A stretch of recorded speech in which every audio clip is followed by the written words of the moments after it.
this week here on BBC Breakfast, we are reflecting the conversations had around menopause. We have now been told that a parliamentary inquiry is going to be launched into the difficulties women face when sharing the symptoms with their GP. Well, Jane McCubbin today is at Dumfries and Galloway Hospital, where the staff there run sessions on how to recognise the symptoms of menopause and, perhaps most importantly, Jane, how to deal with them. Good morning. Good morning to you. Good morning, everybody. Good morning to all the ladies here this morning. Good morning.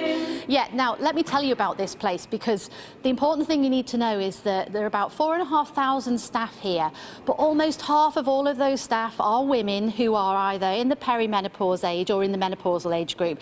So no wonder you guys take this issue so seriously. They have menopause clinics here. They have a helpline here that's open to husbands, wives, relatives, but also, crucially, to clinicians. So these are people in GP surgeries who perhaps don't feel they have the best experience to pass on to their patients, but they want to get it right. It's so important, and that's why this inquiry is being launched. Have a look at this. All of these women turn to their GP for help, but all tell me they were left looking for answers on their own. Marcia and Hyacinth's menopausal symptoms were passed off as other problems.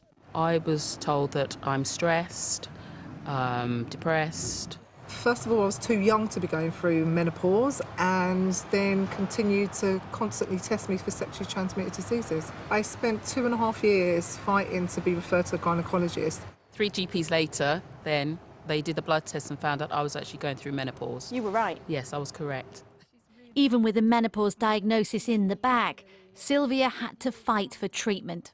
It was only when I did my own research and got in touch with a menopause specialist that I discovered I actually could and should be taking HRT. They'd all searched for answers and all hit a brick wall, which is why Eileen set up a Reclaim the Menopause support group right here in Hackney. We were getting women come in to see us. It was the same story. They were going backwards and forwards to their GP several times. The absolute lack of knowledge. The guidelines have been there for, what? 4 years. 4 years. Yeah. Good enough? Not good enough.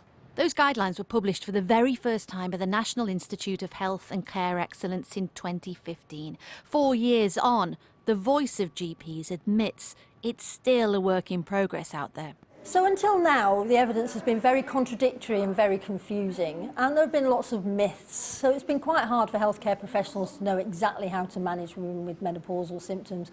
But now we've got good, clear evidence. The NICE guidelines have been in place since 2015.